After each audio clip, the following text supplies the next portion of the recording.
Greetings everyone, and welcome back to our Standing Watch program.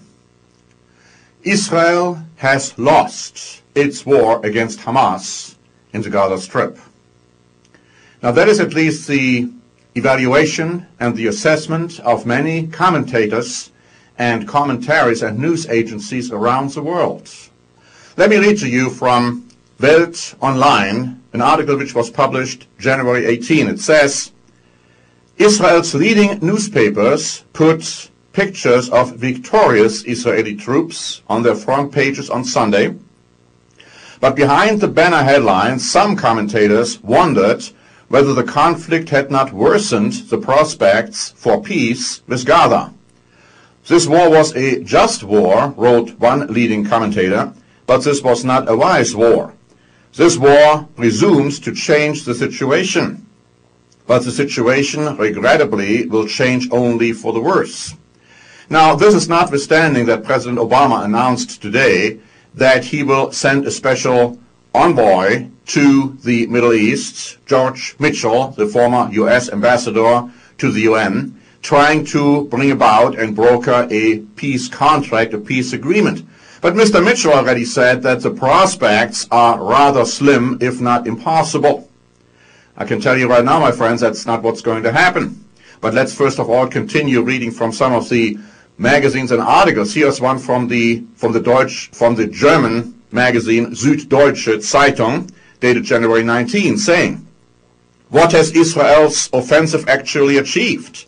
Apart from more than 1,300 people dead, more than 5,300 wounded, and some relatively unproductive crisis diplomacy.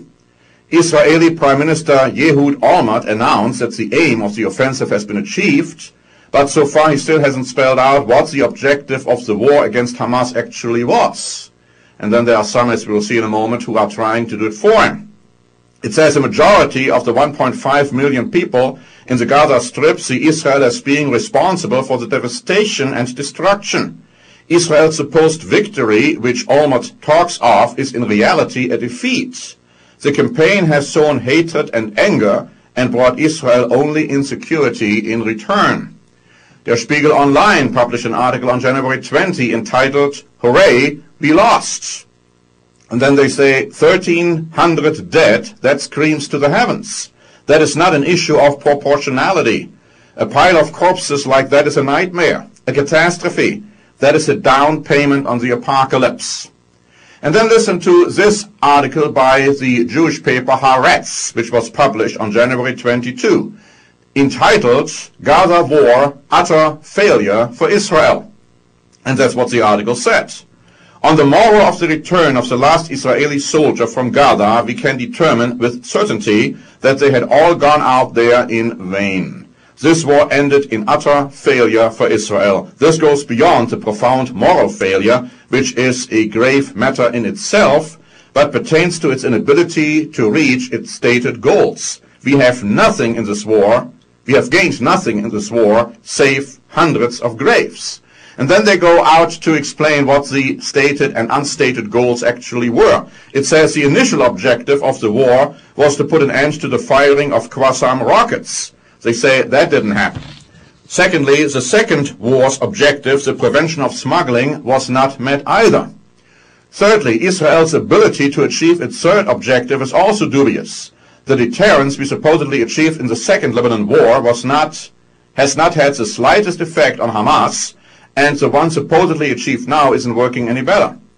The sporadic firing of rockets from the Gaza Strip has continued over the past few days. And then they say the fourth objective, which remained undeclared, was not met either. The IDF has not restored its capability.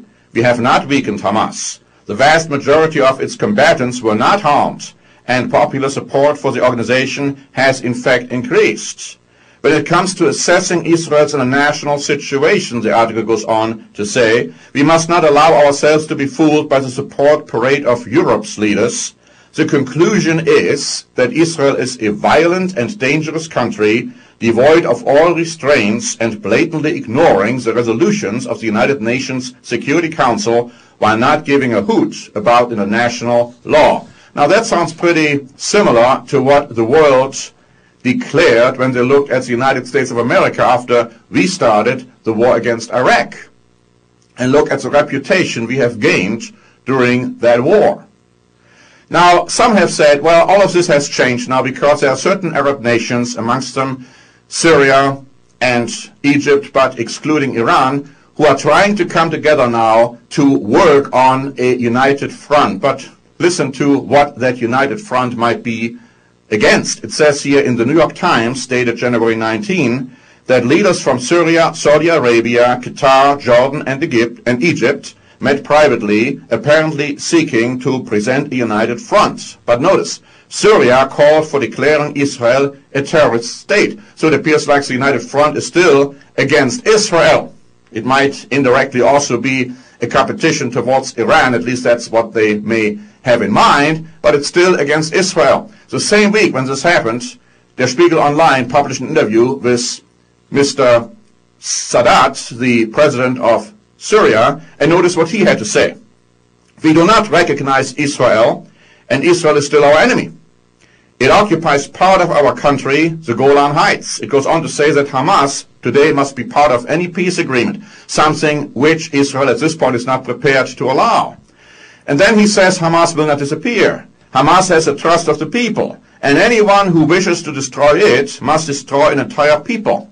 He also said there cannot be any peace in the Middle East without Syria. And then he made the very profound statement. He said, we would welcome it if the Germans in general played a larger role. Now that's something I have heard over the years many times stated by Arab leaders and the common person on the street in Arab countries. They are looking towards Germany more than any other country, more than the United States, more than any other European country to get involved in the Middle East. And the world is pushing Germany to do that. Right now, Germany is not quite prepared to do it yet. But let me tell you, my friends, the Bible tells us that Germany will, under the umbrella of a European unity. Now, some will say, oh, this is ridiculous, Europe will never unite. And looking at it from the feeble attempts of man, I would agree. But I don't care what it may appear to look. I look at what the Bible tells us. And the Bible tells us very clearly that the United States will not be successful in bringing a peace agreement over there in the Middle East, which will last. Germany, under the European umbrella, will do it. And let me also tell you, my friends, I don't believe that many understand how the Germans really feel and how the Germans really think. They might look at what politicians, mainstream politicians might say, what the mainstream German press might publish, but they don't understand the soul and the heart of the German people. I know, because I've lived in Germany for over 25 years, until I migrated to the United States about 25 or so years ago, but I still have had strong and lasting contacts with many Germans. They're not going to tell any newspaper reporter, they're not going to tell any American newspaper reporter, I should say, or maybe even German ones, of the mainstream, and they are not going to tell President Bush or President Obama how they really feel. But it's not true at all that they are very pro-Israel. It is not true.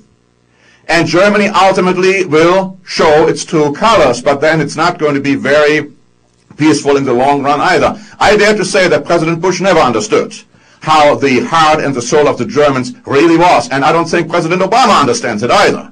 And so that is what we are going to see, because the Bible tells us what is going to happen. I'm telling you right now, you might not believe it, you might disagree with it, you might scoff at it, but when it happens, and it will, you will understand, you will realize, you will hopefully remember that you have been told. So keep watching the Middle East. It's critically important that you understand and have the right perspective as to what is happening over there in that part of the world. Thanks very much for watching. Until next time, this is Norbert Link for the Standing Watch program.